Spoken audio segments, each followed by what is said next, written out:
Hello दोस्तों, आप सब कैसे हो। आई होप सो कि आप सब अच्छी होंगे। एग्जाम पॉइंट में आप लोग का स्वागत है। एग्जाम पॉइंट की तरफ से आप लोगों के लिए 67 बीपीएससी मेंस एग्जामिनेशन में बिहार स्पेशल से हर सब्जेक्ट में कौन कौन सा टॉपिक पढ़ा जाए इसके बारे में बताया जा रहा था। इसमें मैंने सबसे पहले आप लोगों के लिए हिस्ट्री, ज्योग्राफी, पॉलिटिकल, इकोनॉमिक्स और आर्ट कल्चर एंड जनजातीय आंदोलन इन सबको मैंने कंप्लीट करवा दिया है। अब सिर्फ हमारे पास जो सब्जेक्ट में बच चुका है वो है जनगणना और सामाजिक मुद्दे।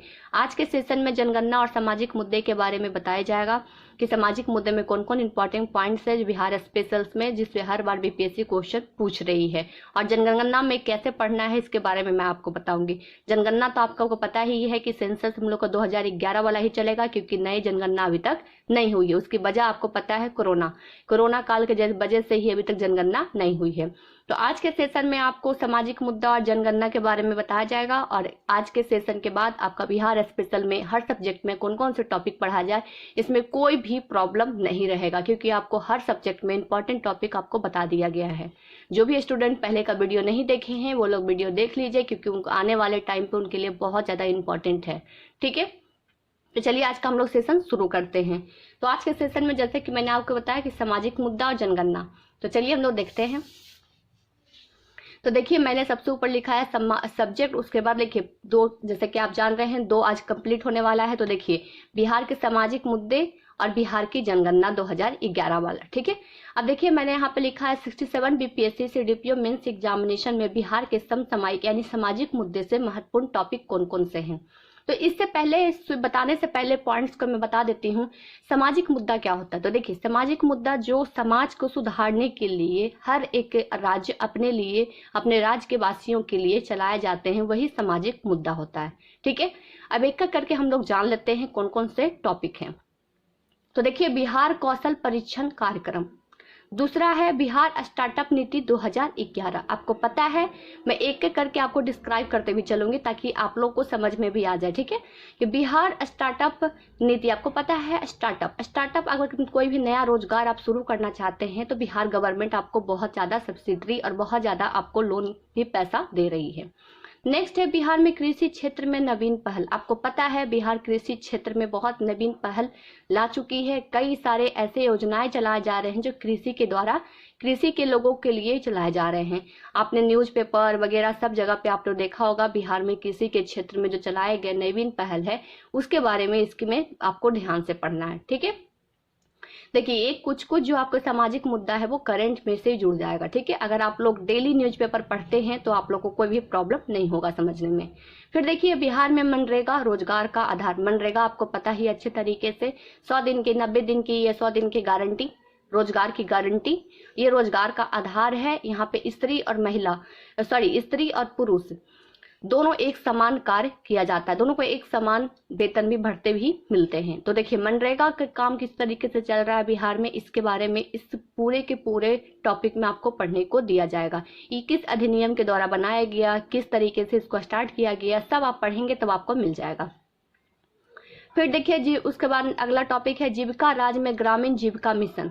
तो जीविका राज्य और ग्रामीण जीविका जो मिशन है, आपको पता है, आपने कई अगर गांव वगैरह में रहते होंगे, ना भी रहते होंगे तो अगर आप बिहार का न्यूज पढ़ते होंगे और नीतीश कुमार जी का भाषण सुने होंगे, अभी हाल फिलहाल में ही बहुत जगह पे उन्होंने जाकर सम्मेलन किया है, तो वहां आप देखे होंगे तो जीविका दीदी के नाम से ये प्रचलित है अब जीविका। ठीक है, जीविका क्या होता है मैं आपको थोड़ा सा बता देती हूँ। जीविका यानी कि 10 से 15 लोगों को समूह बनकर उसमें एक रोजगार शुरू की जाती है, छोटा सा छोटा रोजगार शुरू किया जाता है और फिर धीमे धीमे लोगों से जोड़ा जाता है, यही होता है जीविका। और जीविका सबसे ज्यादा चलता है तो राज्य ग्रामीण क्षेत्र में चलता है। कहाँ? तो ग्रामीण क्षेत्र में। ठीक है, जीविका मिशन क्या है जब पढ़िएगा तब आएगा। अगला देख लिए मुख्यमंत्री 7 निश्चय योजना। देखिए मुख्यमंत्री का 7 निश्चय योजना 2.0 भी चल रहा है, यानी कि जब कोई एक 7 निश्चय योजना पूरा कंप्लीट हो जाता है तो उसका दूसरा ला जाता है। तो मुख्यमंत्री के 7 निश्चय योजना क्या क्या है, इस पे वीडियो बना हुआ है बिहार स्पेशल पे, आप लोग जरूर देख लीजिएगा। ठीक है, अब देखिए बिहार में राइट टू सर्विस एक्ट अगला जो पॉइंट्स है। उसके बाद है बिहार में सूचना और प्रौद्योगिकी। ठीक है, सूचना प्रौद्योगिकी बिहार के बारे में। फिर अगला है बिहार में औद्योगिक निवेश में प्रोत्साहन नीति 2016 के अधिनियम के तहत। ठीक है, ये पॉइंट्स हो गए। अब अगला देख लेते हैं और कौन कौन सा पॉइंट है। तो देखिए बिहार में मद निषेध और उत्पाद अधिनियम 2018, मद निषेध मतलब आप समझ रहे हैं किस तरीके से, जैसे कि अभी जब वर्तमान में बहुत ही इंपॉर्टेंट मुद्दा चल रहा है शराबबंदी बिहार में। नीतीश जी कहते हैं जिनको शराब पीना है वो बिहार ना आए, इनका सिर्फ एक ही चीज है, यहाँ पे शराबबंदी हो चुका है। और कई अभी देख रहे होंगे, अगर न्यूज वगैरह पढ़ रहे होंगे तो नीतीश जी का पूरा एक ही है कि बिहार में पूर्ण तरीके से शराबबंदी हो।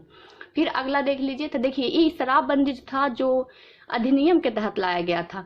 तो 2018 में क्या अधिनियम आया था, मद निषेध और उत्पाद अधिनियम पे, इसके बारे में आपको पढ़ना है। फिर देख लीजिए बिहार में आर्थिक पिछड़ेपन में विकास की संभावना। आपको पता है आर्थिक पिछड़ापन बिहार में है, उससे विकास की कौन कौन सी संभावनाएं, ये आर्थिक पिछड़ापन का जो दुर्भाग्य है इसको हटाने के लिए नए नए योजना और विकास की यहाँ पे गति चल रही है। फिर अगला देखिए पंचायती राज संस्थानों में वर्तमान स्थिति, पंचायती राज में क्या क्या अभी वर्तमान में स्थिति किस तरीके से है, इसके बारे में आपको पढ़ना है। आपको पता है पंचायती राज किसके द्वारा आया था, बलवंत राय मेहता कमेटी के द्वारा लाया गया था। सबसे पहला पंचायत कहाँ बना था, तो राजस्थान के नौगौर में बना था। यहाँ तक मैंने आपको बता दिया पंचायती किस तरीके से काम करती है, क्या होता है। जब आप पढ़ेंगे पंचायत राज तब आपको समझ में आएगा। अगला पॉइंट देख लीजिए बिहार में कृषि रोड मैप, खेती और इंद्रधनुष क्रांति का सपना। तो देखिए कृषि रोड मैप के बारे में कि यहाँ पे कृषि रोड मैप किस तरीके से खेती की जा रही है और इंद्रधनुष क्रांति क्या है। तो इंद्रधनुष क्रांति मैं आपको बता देती हूँ, कृषि से जुड़ा हुआ जितना भी योजना है उन सबको इंद्रधनुष क्रांति के जरिए लाकर उसको अच्छे से काम किया जाता है और उस पर कमांड की जाती है। ठीक है, बिहार सरकार की प्रमुख योजनाएं और कार्यक्रम अगला टॉपिक है।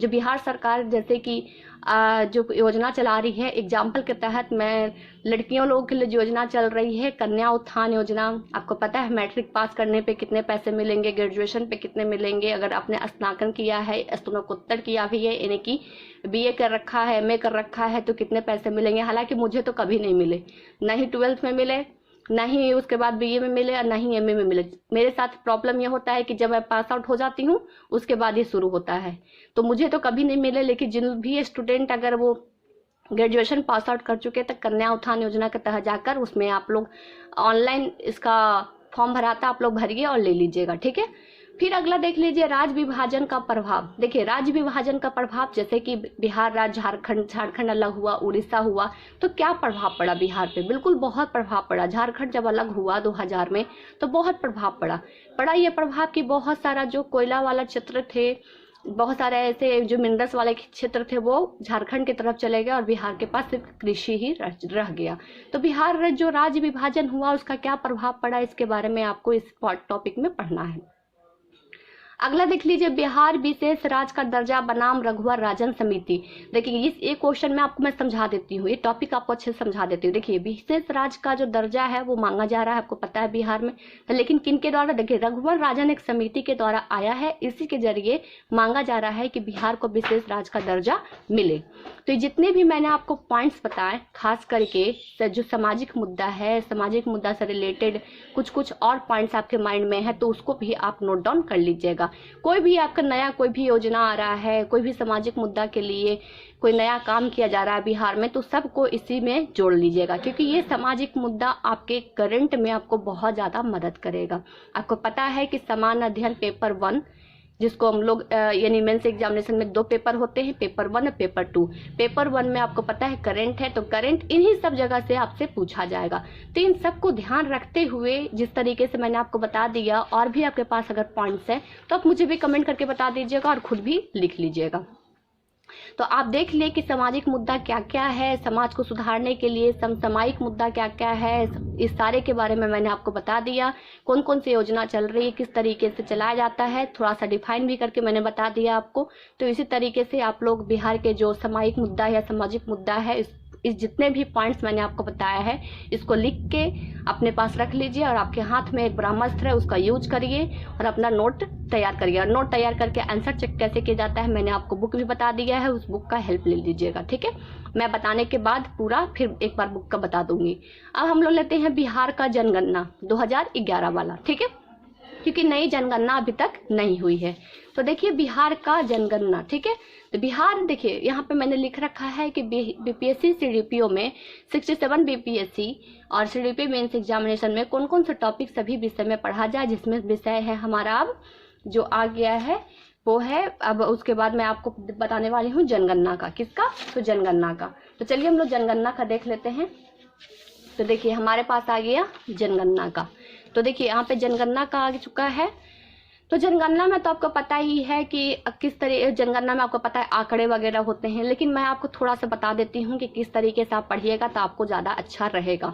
तो देखिए जनगणना में सबसे पहले 67 बीपीएससी मेंस एग्जामिनेशन में क्या क्या पढ़े। तो देखिए चलिए तो सबसे पहले जनगणना को देखिए, जो है जनसंख्या जनगणना, उसको बांट लीजिए। पहले जनसंख्या, लिंगानुपात, साक्षरता दर, अनुसूचित जाति, अनुसूचित जनजाति के जो भी है जनसंख्या, लिंगानुपात और साक्षरता। ठीक है। तो देखिए जनसंख्या में स्त्री पुरुष दोनों की जनसंख्या, लिंगानुपात में भी स्त्री पुरुष के दोनों के लिंगानुपात, साक्षरता दर में भी स्त्री और पुरुष का, अनुसूचित जाति में तीनों। ठीक है। जनसंख्या, लिंगानुपात और साक्षरता दर। ठीक है। उसके बाद अगला पॉइंट है नगरीकरण, और इसके बाद जो इम्पोर्टेंट है अलग से 0 से 6 आयु वर्ष के बच्चों को जनसंख्या, लिंगानुपात और मृत्यु दर। देखिए यहाँ पे मृत्यु दर मैंने इसलिए शामिल किया क्योंकि आपको पता है 6 वर्ष के पहले के आयु को बहुत मृत्यु दर हो जाती है, तो ये मृत्यु दर को भी आंकड़े आपको याद करने हैं। अब इस तरीके से इसको पढ़िएगा ताकि आपको आसानी से याद हो जाए। सबसे पहले आप जनसंख्या उठाइएगा। जनसंख्या में स्त्री पुरुष की जनसंख्या देखिएगा। जनसंख्या होने के बाद आपका लिंगानुपात यानी सेक्स रेशियो, उसमें स्त्री पुरुष का सेक्स रेशियो का पूरा आंकड़ा देख लीजिएगा 11 वाले 2011 वाले। फिर साक्षरता दर यानी लिटरेसी रेट में स्त्री और पुरुष के जितने भी लिटरेसी रेट है उसको देख लीजिएगा। उसके बाद एक टॉपिक आएगा अनुसूचित जाति, अनुसूचित जनजाति। तो अनुसूचित जाति में जनसंख्या कितनी है, लिंगानुपात इनकी कितनी है, साक्षरता दर इनकी कितनी है, इसके बारे में जान लीजिएगा। और नगरीकरण की संख्या कितनी है, नगरीकरण में जनसंख्या कितनी है, लिंगानुपात कितनी है, साक्षरता दर कितनी है, ये सब आपका इसमें आ जाएगा। ठीक है। सारा के सारा आपका इसमें आ जाएगा। उसके बाद 0 से 6 वर्ष के आयु के बच्चे की जनसंख्या, लिंगानुपात और मृत्यु दर। ठीक है। इसको भी देख लीजिएगा। तो ये हमारा जो हो गया वो जनसंख्या के हो गया कि जनसंख्या जो बिहार की जनगणना है, जनगणना 2011 में किस तरीके से पढ़ा जाए। ठीक है। ये बहुत ही छोटा था लेकिन मैं आप सबको पता ही होगा इसमें कि क्या क्या पढ़ना है, लेकिन फिर भी मैंने इसको ऐड किया है तो इसको बता दी। जो नया स्टूडेंट होगा अगर उनको समझ में नहीं आएगा तो ये वीडियो देख के जरूर उनको समझ में आ जाएगा। तो आज का जो मेरा जो टॉपिक था 2 था, समसामयिक मुद्दा यानी कि बिहार के समसामयिक और सामाजिक मुद्दा, और जनगणना। इन दोनों को मैंने कवर कर दिया इसमें। एक बार आप लोग फिर से देख लीजिए और घबराइएगा नहीं। टेलीग्राम चैनल पे इस सब का पीडीएफ भेज दिया जाएगा। टेलीग्राम चैनल का लिंक डिस्क्रिप्शन बॉक्स में दिया हुआ है, उस पर क्लिक करके आप लोग ज्वाइन कर लीजिए। सब एक आपका चला जाएगा वीडियो, हर एक चीज का वीडियो आप लोग कमेंट करिएगा, मैं वीडियो आप लोग का जितना भी पीडीएफ है सब भेज दूंगी। ठीक है। और साथ ही साथ मैं आपको बता देती हूँ, मैं आस्था आईएएस के क्लास नोट्स एंड उसके बाद सेट प्रैक्टिस भी आप लोग के लिए टेलीग्राम चैनल पर डाल रही हूँ, तो आप लोग ज्वाइन करिए, प्रैक्टिस करिए और नोट्स का फायदा उठाइए। ठीक है। तो आज का जो 2 टॉपिक था, सामाजिक मुद्दा, जनगणना, पूरी तरीके से मैंने बता दिया है कि कौन कौन से इंपॉर्टेंट टॉपिक है जिससे आपको बीपीएससी हर बार क्वेश्चन पूछ रही है। अब आ गया अगला है सबसे जो इम्पोर्टेंट है बुक। ठीक है। इन तीनों को मैं अलग कर देती हूँ थोड़ा। अब आ गया सबसे इम्पोर्टेंट है हमारे पास बुक। तो बुक के लिए देखिए मैंने आपको 2 बुक बताए थे। एक सबसे पहले Bihar special book BPSC mains examination के लिए, आप इसको पढ़ लीजिए, कुछ भी पढ़ने की जरूरत नहीं पड़ेगा। ये जितना कुछ मैं आपको बता रही हूँ सब इस बुक में मेंशन किया हुआ है। अब देखिए समसामाजिक मुद्दा इसमें दिया हुआ है कि नहीं सिलेबस में, तो देखिए दिया हुआ है, देखिए समसामयिक मुद्दा।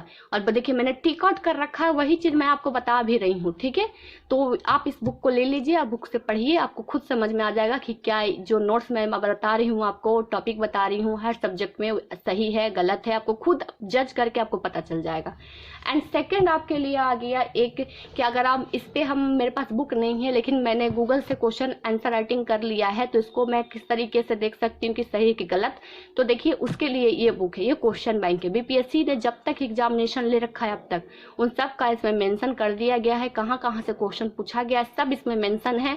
आप अपने आंसर राइटिंग गूगल से जब तैयार करिएगा, जो ब्रह्मास्त्र है आपके हाथ में मोबाइल, उससे तैयार करिएगा, उसके बाद आप इसमें मिला सकते हैं कि आप सही हैं या गलत हैं, अपना आप खुद इसमें चेक कर सकते हैं।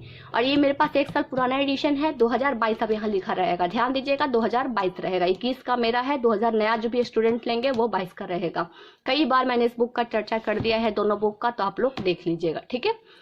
तो आज जो भी प्रॉब्लम था सभी स्टूडेंटों के बीच में कि बिहार स्पेशल से क्या पढ़ें क्या नहीं पढ़ें, कितना पढ़ें और कितना छोड़ना चाहिए, आज मैंने सब आपको क्लियर कर दिया। आज के सेशन में पूरा ये कंप्लीट हो चुका। बिहार स्पेशल में कितना पढ़ना चाहिए कितना नहीं, कितना टॉपिक इंपॉर्टेंट है क्या नहीं है, सब मैंने कंप्लीट कर दिया। तो आज बिहार स्पेशल 67 बीपीएससी मेंस का हर एक चीज़ कंप्लीट हो चुका है।